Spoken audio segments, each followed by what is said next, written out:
after this election, you'll see that there's going to be a lot, especially because they got rid of the fact checkers, especially because we have free speech now on X.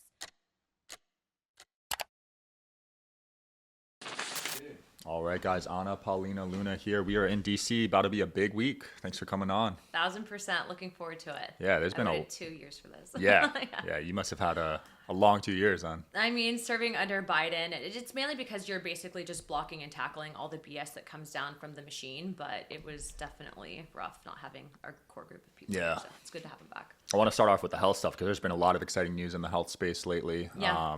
Red 3 got banned. And you were part of that, right? Well, so that was the FDA decision. When I first got in, I would consider myself someone that tries to be a little bit more healthy.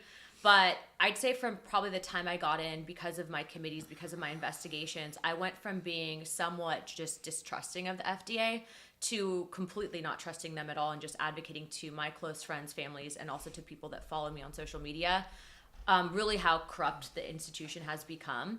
So if I can just elaborate real quick, It started on a questioning that I had with the FDA on the infant formula crisis. So I don't know if you remember a couple of years ago, but they had actually pulled all the infant formula off the shelves. I know a lot of people were being told by the government not to make their own formula, etc. But really what ended up happening is during COVID, the FDA actually stopped inspections of some of these formula production facilities. Mm-hmm. And a lot of people don't know that there's only 1 or 2 manufacturers in the entire country for all the formula. Oh, wow. Yeah, so typically corporations are required to self-report. Well, they weren't self-reporting. And so by the time the FDA found out that there was an issue and then they pulled it off, by that time it was essentially too late. According to the bacteria and the type it was, about 20% of infants exposed to it would have died. Whoa. And so that was during the COVID reporting number. So we really don't know how many children were impacted by this. But what was even worse, and it was insult to injury. So you have this happening to our kids here in the States. The Biden admin pulled all the formula and then they sent it to actually the border facilities for migrant children. So we can talk about wherever you're at on the political spectrum for borders, right? Like I'm a border hawk, border security, I want it. Yeah.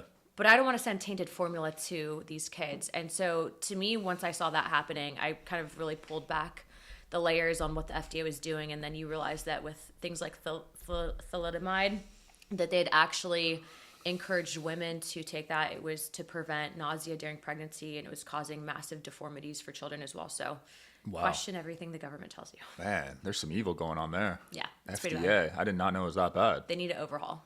That is crazy. That's where Doge comes in, right? Doge comes in, people like RFK, but I think too, just legislators trying to at least educate, use our platforms. But there's the way that this system is engineered in Washington is it's on seniority. It's on people that have been here the longest in bureaucracy.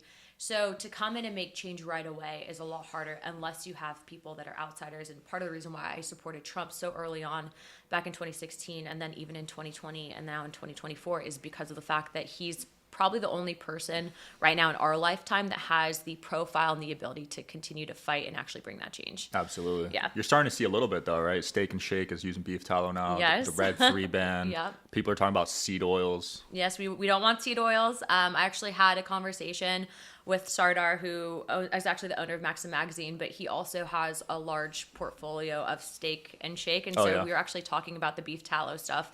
And I mean, I think being health conscious, if you look at the way that we treat our food system here in the United States compared to other countries in the world, you would find that if you're looking at the obesity rates and kind of just the overall health of Americans compared to other countries, it's really terrible. Right. And that's largely because of the fact that they are adding in all this stuff because it's cheaper to manufacture. It's easier to manufacture, whether we're talking about glyphosates, whether we're talking about genetically modified food products, or whether we're just talking about, using artificial dyes as opposed to using natural dyes.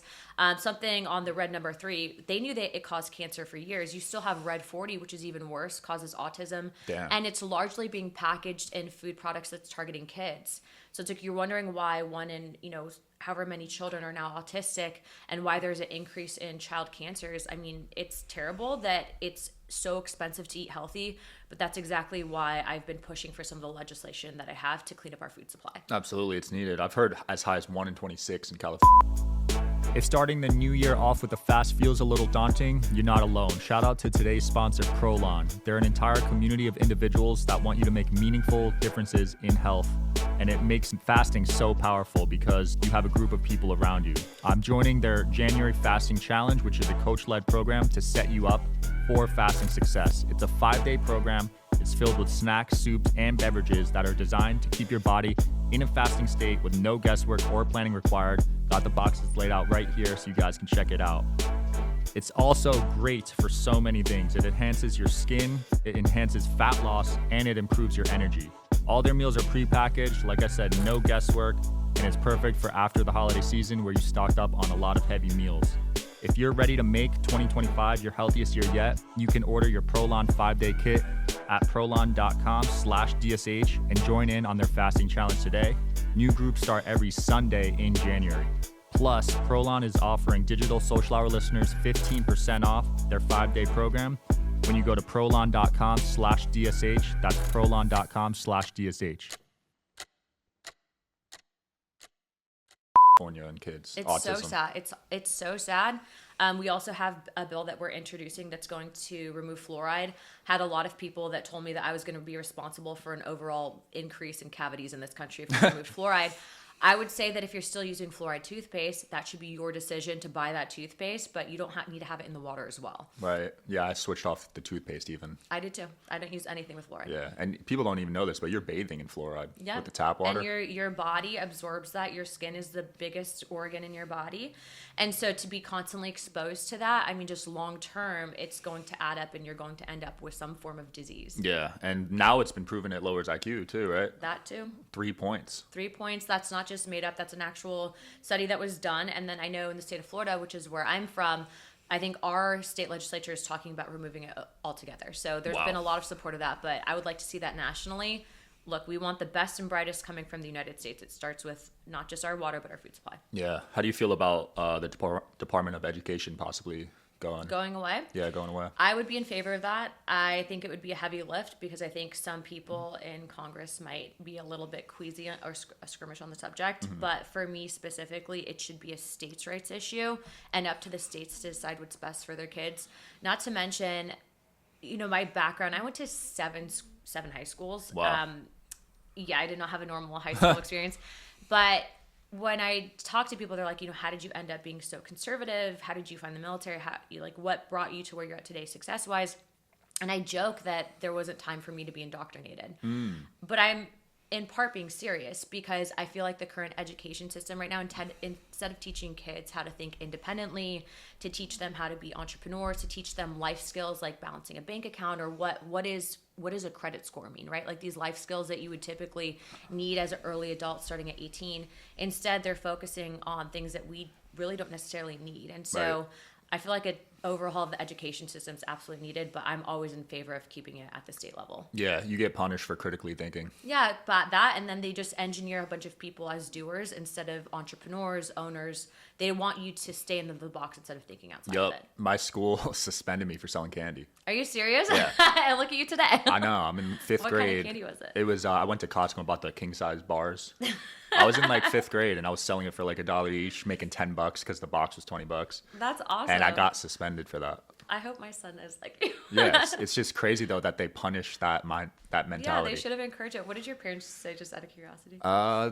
I don't know. My mom was weird. She's strict on academics. I'm half Asian. Oh, okay.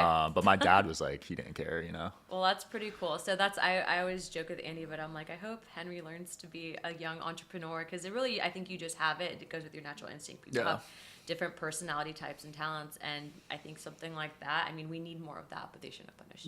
Yeah, I think you're definitely born with it, and definitely your environment. Yeah. I saw what my dad did growing up. What did your dad do? He sold books on Amazon. Oh, that's awesome. Yeah, so that's we would go dumpster diving, we would go to book sales, and he had a good eye for what was worth a lot of money. That's awesome. Yeah. What does he think about what you do today? He loves it. He's a huge Trump supporter. Oh my gosh. So this is unreal for him. Oh, he's probably, and also too, you're a lot younger than most people that are kind of in the up and coming, in the legacy media now, up and coming media tends to be younger. I was actually talking to Alex Bruzewitz about this. But when you talk about getting the message out to younger people, having younger conservatives or just people that are involved in politics, it helps to have platforms like yours. So I'm Yeah. really stoked on what you're doing. Yeah, feels like there is a really young generation now getting into politics with the TikTok stuff and the debates. You know, I know that there was a ban on TikTok, and for me personally, if TikTok can protect the data from it being accessed by the CCP, I'm all for it. In fact, I was one of the early users of TikTok. And then when we got to DC, there were some concerns that we had that it would be weaponized. Now, I know that there's a lot of people with livelihoods on it, but it looks like there might be a solution on TikTok. I heard that someone's looking at buying it for $20 billion.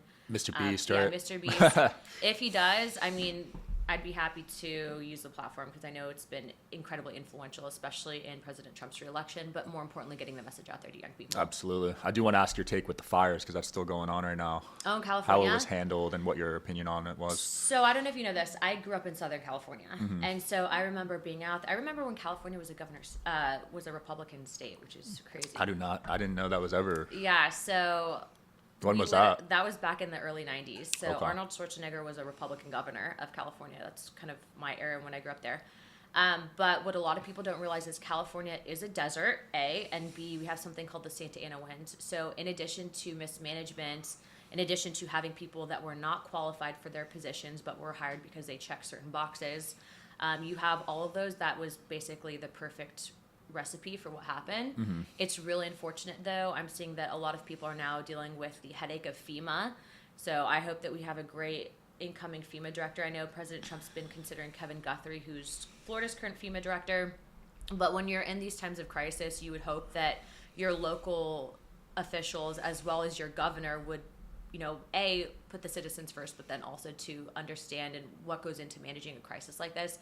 And it seemed like that ball was completely dropped. I mean, there's no reason that there should have been fire hydrants that didn't have water, Right. that there were that many people that were defunded for actually being able to respond to those. It was just is a headache, nightmare, disaster. Seems like there was a lot of those little things and they just added up. Yeah, and of course, I know that a lot of people were like, well, you know, California voted themselves into this, but there's still a lot of great people in California that did not deserve that. Right. And so what I would respond to people is, you know, I hope people realize how important those local elections are, but also how important the governor's election is. Gavin Newsom, the guy's a little weird, okay? And so how he responded to it, it's not really going to impact him how it would impact someone like myself or someone like you. Yeah. So definitely hope that California can reset itself because it's a beautiful state. I love Cali. Yeah, I was talking to Alex before you. It's like the best weather in the country. The best weather, you can go to the beach and go skiing in the same day. Yeah, for real.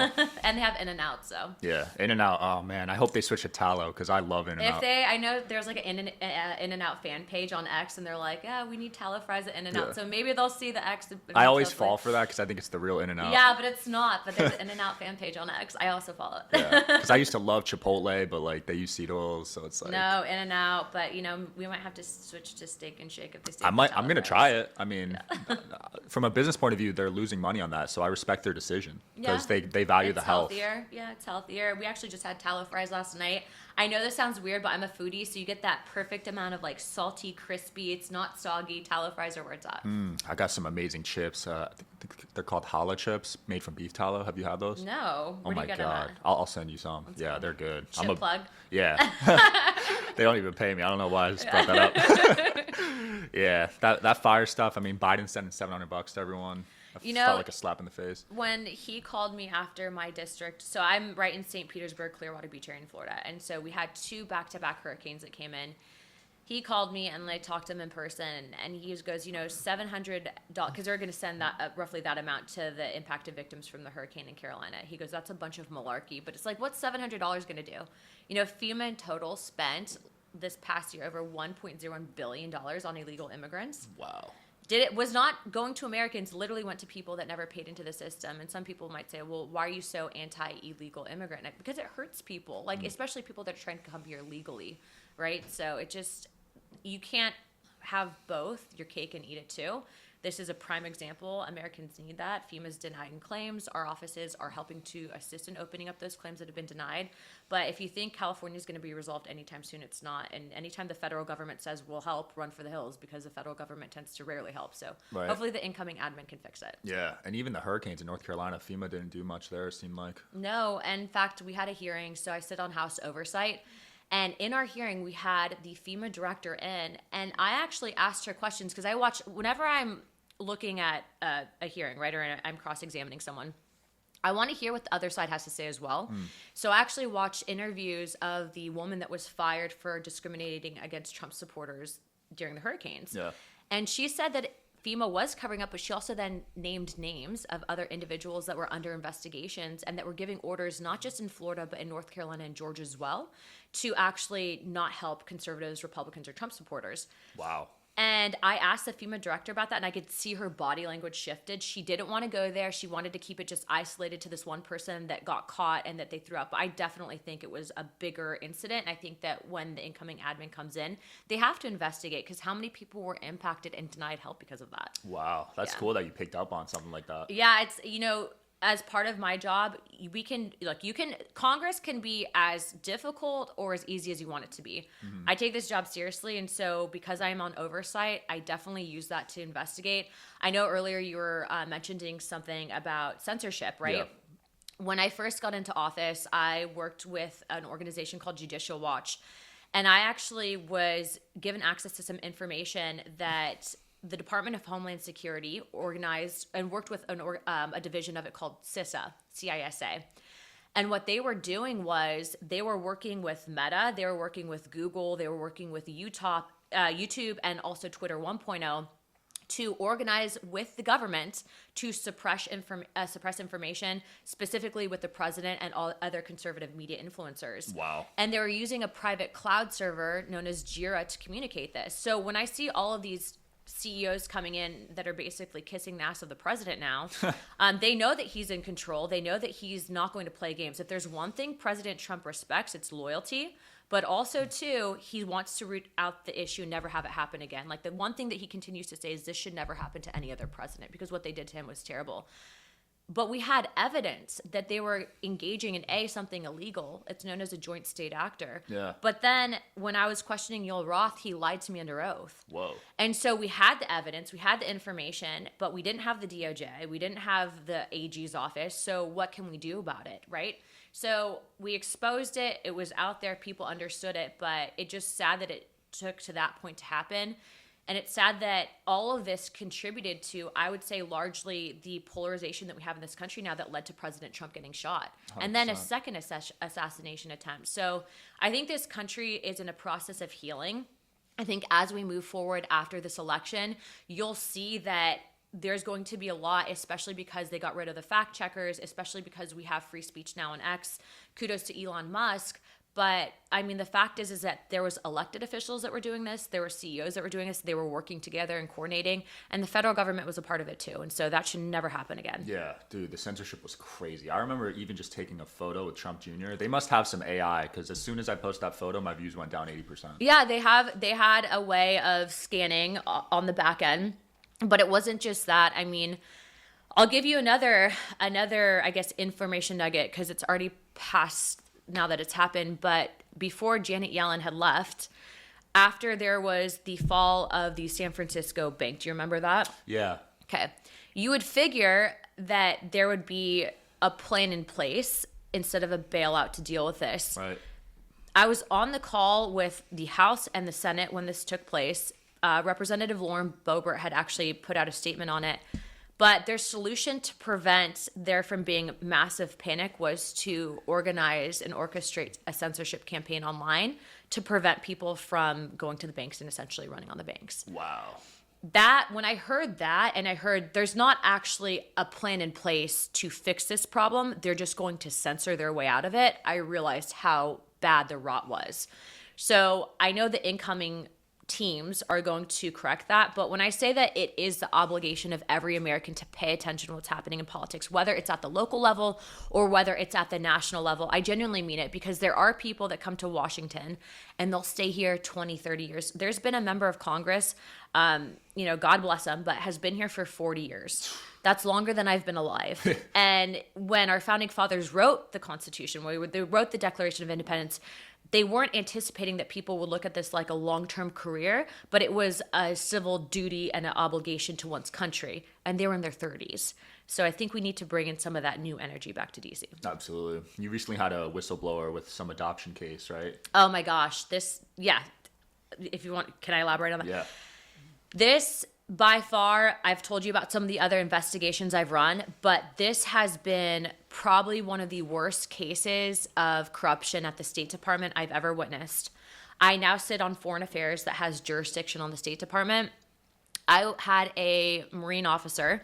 He's a special operator in the Marine Corps known as MARSOC that came forward with a case that not only did the State Department under Biden intentionally overturn a custody ruling that the Trump admin had put in place to prevent his adopted daughter from being sent back to Afghanistan. So this is a very long drawn out case, but essentially this officer had been in a firefight. This little girl had two parents that were working with the Taliban as terrorists in Afghanistan. A firefight takes place. The little girl's parents kill themselves. His team rescues this little girl, brings her back to the United States. Trump admin helps. They keep her here. She's essentially being raised as an American child. Biden admin comes in. State Department takes custody of that little girl, sends her back to Afghanistan, where she is then sexually assaulted at about 1.5 years old. Wow. They find her in a village being raised by a young teenage girl, bring her back to the United States. And instead of giving that little girl back to the family that adopted her, they then try to give her to an individual who's a known terrorist on the terrorist watch list here in the United States. What? The officer, and I'm not going to get into names yet because we're still onboarding information, but the officer obtains the terrorist watch list profile. The State Department then erases it and tries to hide it. Whoa. And they are currently in a massive custody battle right now. So now that we have the incoming Secretary of State with Marco Rubio, we have Harmeet Dillon that's been appointed to handle these humanitarian cases, and we have Trump, we are going to fight like hell to ensure that that little girl, her case can never be overturned in a next administration.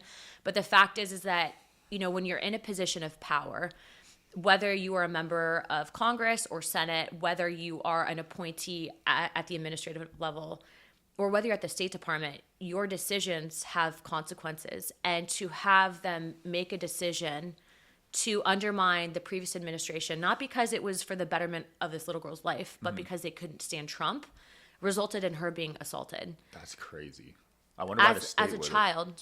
Why would they erase that? That's like... Well, they wanted to erase it because they don't want to show that they're trying to, give this little girl up, but also to think about it.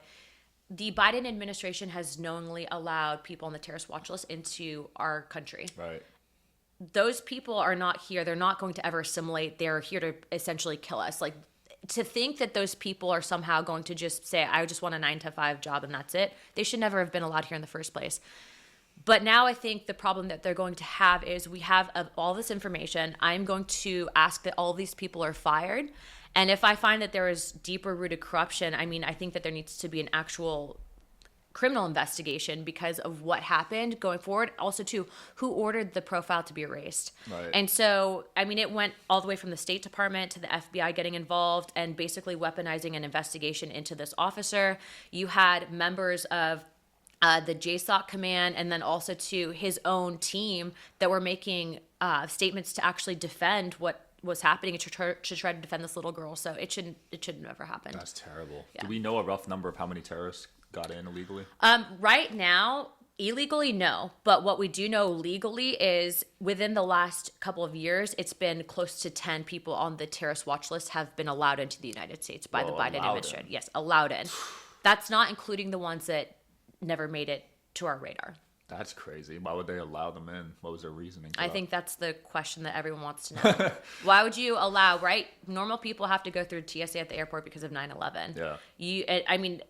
You have to literally purchase, or if you want to purchase alcohol or cigarettes, you have to have an identification, right? Why would they allow them in unless it was more nefarious? And I just don't see any case in point where you would ever allow people in without the expectation that they're going to do something. You know, you have a lot of things that don't make it to the news about threats against elected officials, etc. There have been reports of sleeper cells in the United States from terrorist organizations. It's not unheard of to think that something like that could happen and be organized on a mass scale. What's a sleeper cell?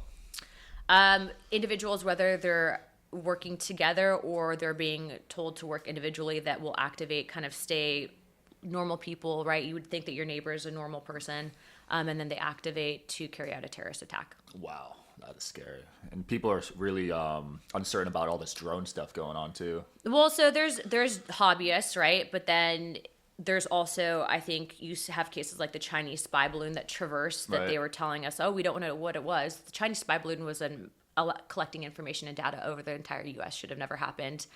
And then you get into the issue of UAPs, which is completely separate.